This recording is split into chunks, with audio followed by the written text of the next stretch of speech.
Welcome back to the Deep Dive. Today is January 18th, 2026. And look, I think we have to start with the elephant in the room. Or the whale, maybe. The whale in the room, yes. If you've been anywhere near a screen in the last 48 hours, you know what everyone's talking about. Can't escape it. Not at all. It's the story that's launched 1,000 memes. Late-night comedians are having a field day. President Trump's renewed and apparently very aggressive bid to buy Greenland. It is certainly the loudest story out there right now. It's everywhere. And, on the surface, I get it. It feels like a throwback, a reality TV show where a massive real estate deal goes wrong. The Danes are outraged. The internet's making jokes about golf courses on glaciers. And the general feeling I'm getting is that this is just another distraction. Right. A noisy stunt to grab headlines. And that's the surface level reaction, yes. Frankly, it's probably designed to be treated as a joke. It just consumes all the oxygen in the media. But the thing about that kind of noise is, it's usually generated to drown something else out. And if you start looking at the memes and start looking at what's happening in, say, the city of London, specifically in the risk offices of the big bullion banks, well, nobody over there is laughing. Okay, so this is where we need to focus. You've brought a stack of reports today that suggest while we're all distracted by this Arctic real estate drama, the smart money is panicking about something else entirely. Panic might actually be an understatement. They're scrambling. Because while everyone was looking at the headline, very few people read the fine print of the trade documentation that went with it. The fine print. There's a single sentence buried deep in the proposed deal structure. It's a clause that doesn't scream for attention, but it completely rewrites the rules of the game. And that's the mission for today's deep dive. We're not here to talk about buying islands. We're here to talk about that fine print. So what did you find? What's in the weeds of this proposal? It's a clause establishing a 10% tariff on all imports from the United Kingdom. Ooh. A 10% tariff, effective February 1st, 2026. A 10% tariff on the UK. How? How is that connected to a Greenland deal? It's being framed as negotiation leverage, using trade barriers as a marketing chip. But honestly, for our purposes, the geopolitical why matters a lot less than the mechanical what. Okay. To the average person, hearing 10% tariff sounds like a standard trade dispute. We've seen them before. Sure, things get a little more expensive. Scotch whiskey goes up a few bucks. It's friction. Exactly. It's inflation. It's something you just kind of absorb. But you're arguing it's more than that, from a risk management perspective. To the silver market, this isn't friction. It's a nuclear bomb. This single sentence, starting in just under 2 weeks, it completely destroys the logistical pipeline connecting London to New York. It destroys it. It's not just a price hike, it's the destruction of the very concept of a global market for silver. That's a massive claim. You're saying a tariff breaks the entire global silver market. It breaks the mechanism that makes the market work. We're going to talk about the logistics trap. We're going to talk about something called the Roach Motel effect. But the bottom line is this. The global silver market relies on being able to move metal back and forth across the Atlantic. And that tariff, it's a wall. On February 1st, the gates slam shut. Okay, let's unpack this. Because I think a lot of us, myself included, we just assume that if silver is $90 an ounce, it's $90 an ounce everywhere. Tokyo, London, New York, it's just the price. Yeah. But you're saying that assumption is about to die. Exactly. That assumption is called fungibility, and it is the first casualty of this tariff. So let's start there. Section 1, the death of fungibility. And I want to play the optimist here for a minute. The standard trader who believes markets are efficient. If there's an imbalance, the market, it fixes it. The invisible hand. Right. So explain the old world to me, the world as it exists right now, before February 1st. How does the silver market usually work? Why do we trust that price on the screen? In the old world, which is, rapidly ending, we operate on the belief that a bar of silver in a London vault is functionally identical to a bar of silver in a New York vault. They're fungible, interchangeable. Because silver is silver. An element is an element. Atomic number 47 doesn't know what country it's in. Physically, yes, a chemist couldn't tell the difference. But economically, they're only worth the same because of logistics. Think of it like a giant seesaw. Okay. On one side, you have the London Bullion Market, the LBMA. On the other, the COMEX in New York. These are the two suns that the silver market orbits around. Got it. I'm picturing the seesaw. Now, banks like JP Morgan, HSBC, The big players, they're the stabilizers. They play a game of whack-a-mole or what they call location swaps. So let's say there's a buying frenzy in New York. The tech sector needs silver, investors are spooked, whatever. The price on the COMEX starts to tick up higher than the price in London. So the seesaw tilts. New York gets expensive. Exactly. So what do the banks do? They look at that price difference, that spread, and say, free money. This is pure arbitrage. They take metal from their London vaults, throw it on a plane, send it to New York, and sell it at that higher price.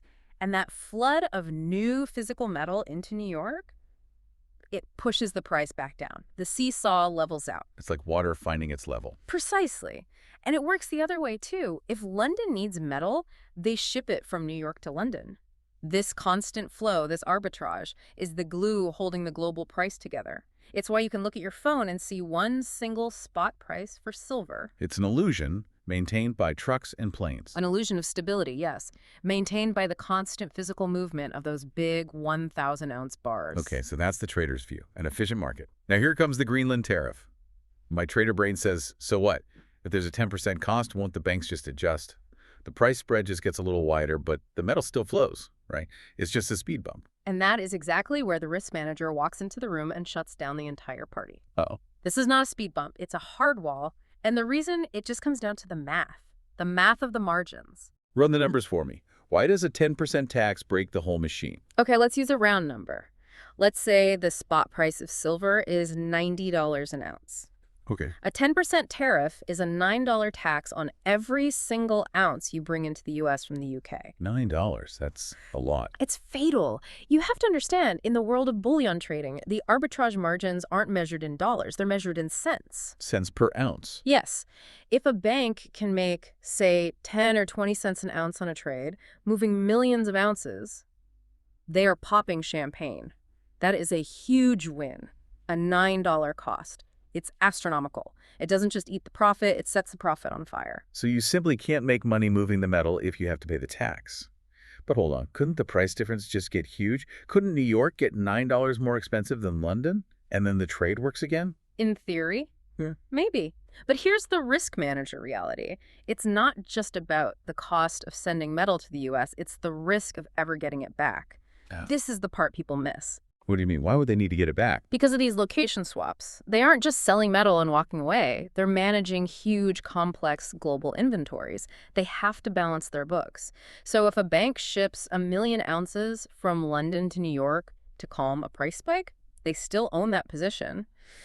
What happens if next month London has a shortage? They need to move it back. They need to move that metal back. They need flexibility. That's their oxygen. I see. But if they moved it to New York, and now they need to send it back to London, well, the tariff isn't on exports, it's on imports from the UK. But in a trade war, things escalate. You get retaliatory tariffs, you get regulatory hostility. I get uncertainty. Massive uncertainty. And banks are terrified of what's being called the stop move. The stop move sounds like a military command. It basically is. It's a compliance order. We're seeing reports that compliance departments at these banks have issued orders to stop moving metal between these two jurisdictions. The risk isn't just today's tariff. It's the uncertainty of the rules tomorrow. If you send your inventory to New York and the trade war gets worse, that metal is now stuck. You can't arbitrage if you can't guarantee the round trip. You can't. So the seesaw is broken. You have a brick wall built right over the fulcrum. Wow. Correct. The mechanism that keeps global prices equal is, for all intents and purposes, dead.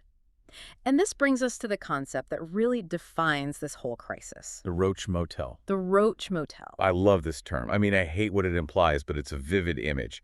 Bugs check in, but they don't check out. How does that apply to high finance? It is the perfect analogy for what happens to the flow of physical silver under this new tariff regime. You have to look at the map. Okay. The U.S. is putting a 10% tariff on the U.K., but it's not putting that tariff on everyone else. Not yet. Mexico is a huge silver producer.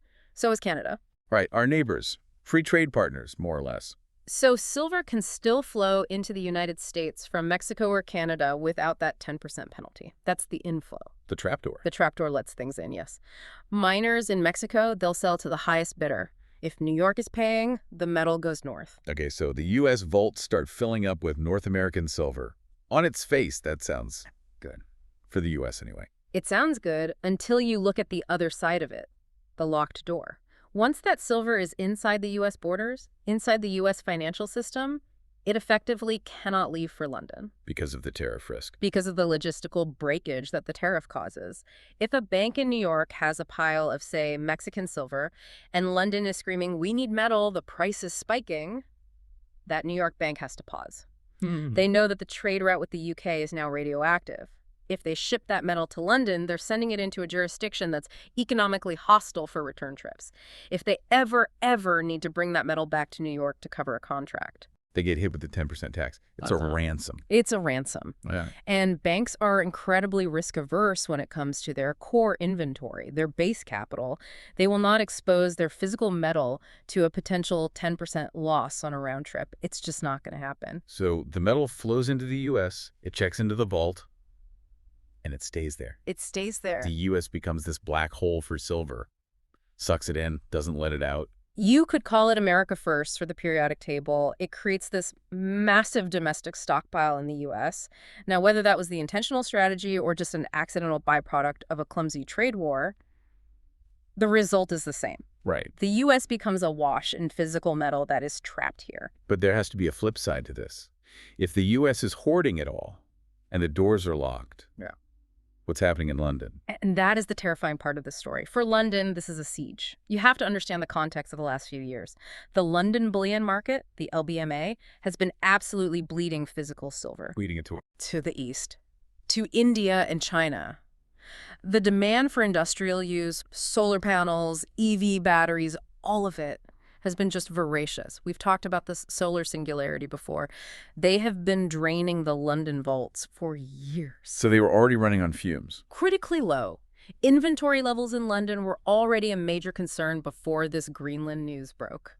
And they were counting on U.S. supply as a backstop. Of course. They had a safety net. They just assumed that if things got really tight, the price would rise a bit and the cavalry would arrive. Shipments of silver from the COMEX vaults in New York to refill London. And now the bridge is out. The bridge is gone.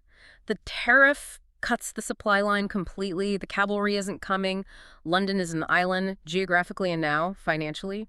They are running out of metal, and the one place that has plenty of it, New York now refuses to send it. This sounds explosive. We're talking about a major supply squeeze in one of the world's primary financial centers. It is the absolute definition of a squeeze, which brings us to the inevitable result of all this. Which is? Bifurcation. Bifurcation. A fancy word for splitting in two. Yes. We are about to see the silver split. And we have to talk about the deadline, because this isn't some hypothetical for next year. This is happening right now. February 1st, the tariff goes live. We are days away. And the smart money, the people who actually move millions of ounces, they don't wait for the official date. They are front-running this. They are moving now, positioning themselves before that wall goes up. So what does this actually look like on a screen? I'm an investor. I pull up my trading app. Usually I see silver spot price, one number. What am I going to see in 2 weeks? You are going to see two different realities. You'll see the New York price, the COMEX price, and you'll see the London price, the LBMA price, and they're going to decouple. They won't be the same number. They could be wildly different. In New York, where all the metal is trapped inside the Roach Motel and piling up, the price might actually be lower, or at least stable. It represents metal that is, secure, accessible, abundant. Okay. And in London? London is where the panic will be. The price there will likely be higher, maybe significantly higher. Okay, play devil's advocate with me again.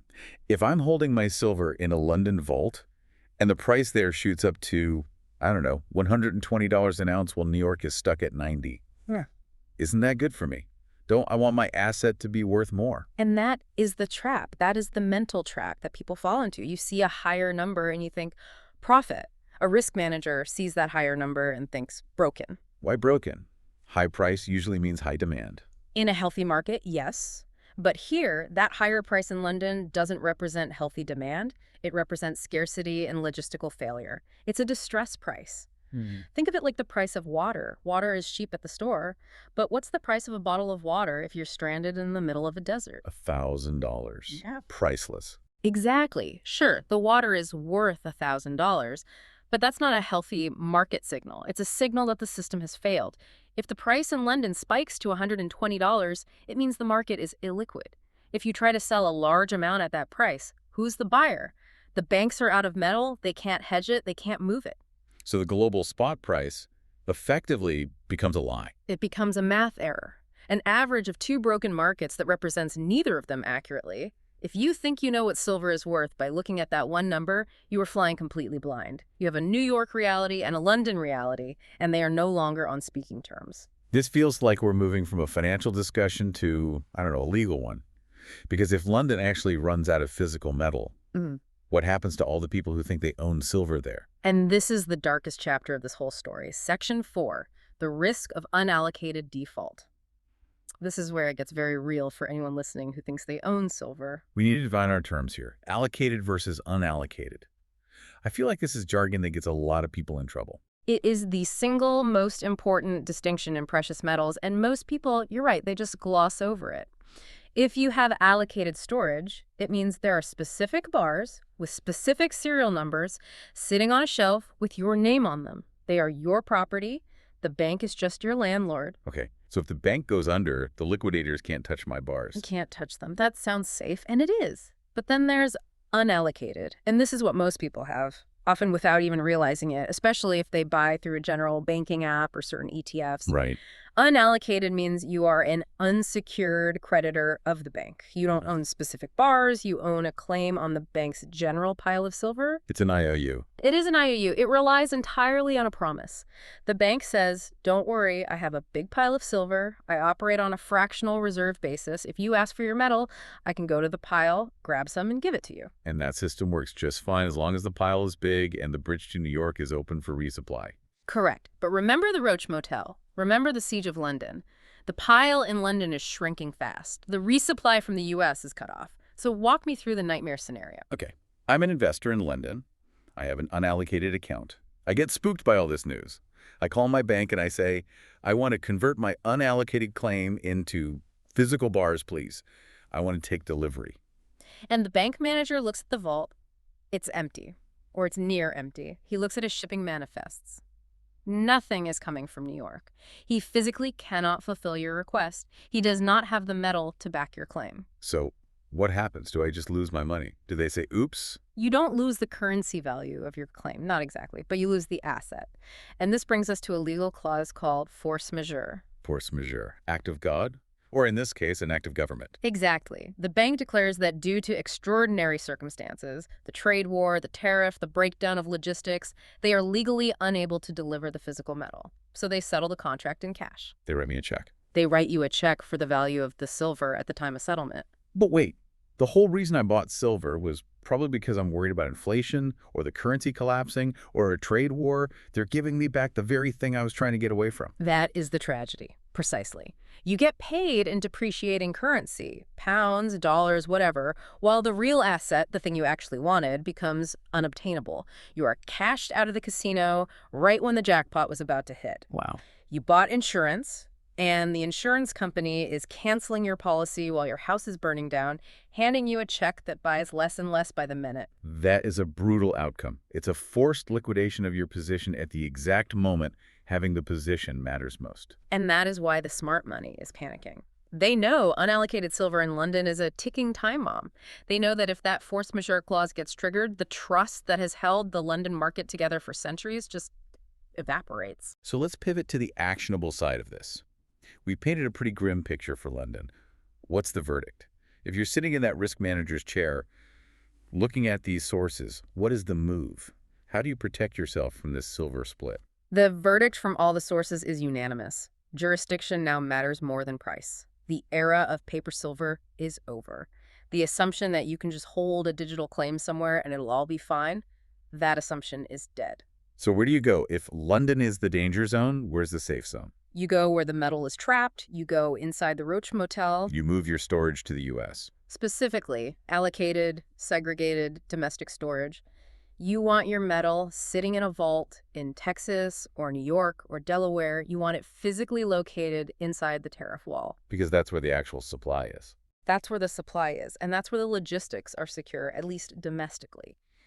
If you hold metal in London, you're holding a liability. You're holding a hostage that you might not be able to bail out. If you hold it in the U.S., you hold a strategic reserve in the one country that is actively hoarding the resource. It really flips the script. We usually think of offshore storage as the safe play, Right. right? Swiss vaults, Singapore, London. But you're saying in this specific scenario, onshore is the only safe harbor. Because the nature of the threat has changed. Yeah. This isn't about tax evasion or privacy anymore. It's about physical access.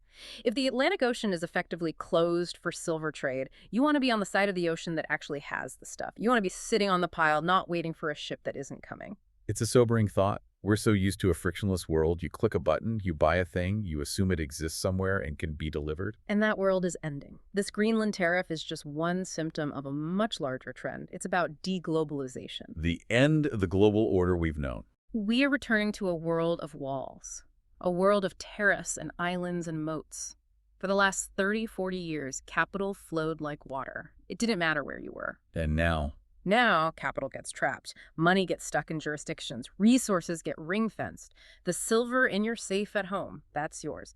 The silver in a vault in a country that's in the middle of a trade war, that's a potential hostage. it changes how you have to think about wealth entirely. It's not just how much do I have, it's where is it and can I actually touch it? Exactly. Possession is 9/10 of the law. In a trade war, it's 10/10 of the value. This leaves us with a pretty heavy final thought. We've talked about the mechanics, but the sources touch on an ethical dilemma here too. Right. Is this Roach Motel strategy, this trapping of resources, is it a fair way for the U.S. to secure its own economic future? Or is it just a form of resource nationalism? Or is it the weaponization of trade? Are we breaking the global financial system just to get a little more leverage in a negotiation? It feels like we're flipping the whole table over just because we didn't like the hand we were dealt. And the collateral damage in that scenario is trust. The London market was built on centuries of trust. Once you break that logistics link, once you trigger a default on those unallocated accounts, you don't just fix that with a new treaty next year. That trust is gone, maybe for a generation. It's a permanent scar. The market might never look the same. It won't. And for the listener, the real takeaway isn't about geopolitics or what the president wants to buy next. It's about personal positioning. The split is happening. The wall is going up on February 1st. So the question you have to ask yourself is, which side of that wall is your wealth on? Because once the mortar dries, you won't be able to move it. A chilling thought to end on, but a necessary one. We'll be watching that February 1st deadline very closely. Until then, keep your eyes on the fine print, and thanks for listening to The Deep Dive. Stay curious.